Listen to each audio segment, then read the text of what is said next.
Hi, another last minute video today. I was going to make this video yesterday, but then I didn't, so procrastination. I have to go to classes and I'm busy today, but unlike last time I did this, I really have a story I want to tell, so I'm not going to just skip out on doing that. I'm going to do that in between classes. So I'm going to be all over the place, but I do have something specific to talk about. It's not just going to be random clips of me going places. So enjoy! Don't You Forget About Me was on the radio on my way to school today. I think today will be an okay day. On Saturday, I was recording a podcast. It was a lot of fun, and it reminded me of back when I used to run a website and do regular podcasts. I really enjoyed that, and I wanted to take a little bit of time to tell you guys about back when I used to run a different website, and let you know what that was all about.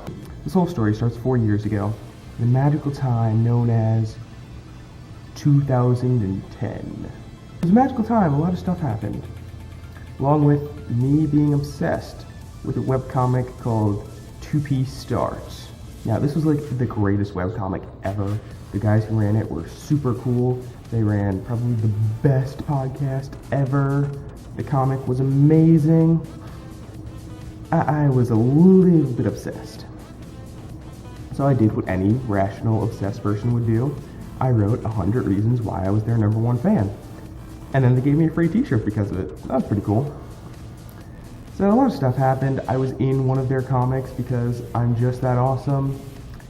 And then a couple weeks after that, they shut down the comic. I was understandably upset when 2P Start finished, but I determined that I would not let that get me down.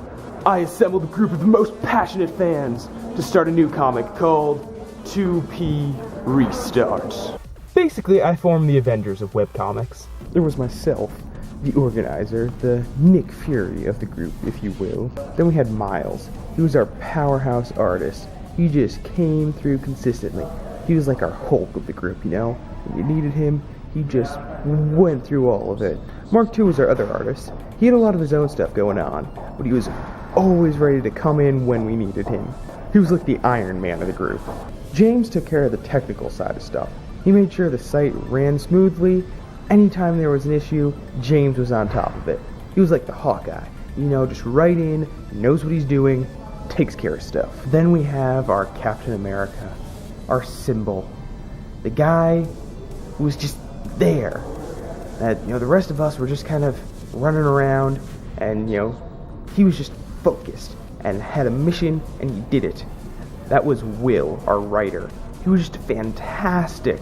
Anytime we came up with an idea, he would, he would say, he would find it, he would pull out all the good parts of it, and just turn it into something amazing. I am so glad I got to work with him. He's actually still working on some stuff of his own now, and I just love all the amazing things he does. His Discovering Doctor Who and Discovering Breaking Bad series are both amazing. You should go check it out. You should check out all of his stuff. Links in the description. So that's the amazing team we had. We ran for about a year, from the middle of 2010 to the middle of 2011. It was a fun ride. We made some pretty good stuff. You can see all the comics we made. I'll put a link to those in the description. We just had a lot of fun, and it was one of the greatest experiences I've ever had, and it taught me so much about running a website, which is what I'm doing now, and it's what I love doing, and I'm just so glad that I get to keep doing that. Running that comic taught me so much, and I would not be where I am without that experience. And that's a short version of the story behind my first website. It's pretty condensed because, like I said, I've been really busy today and I didn't have a lot of time to film this. I'll probably talk about that site again and give more details of stuff that actually happened while running that site sometime in the future. But until then, I'll see you next week.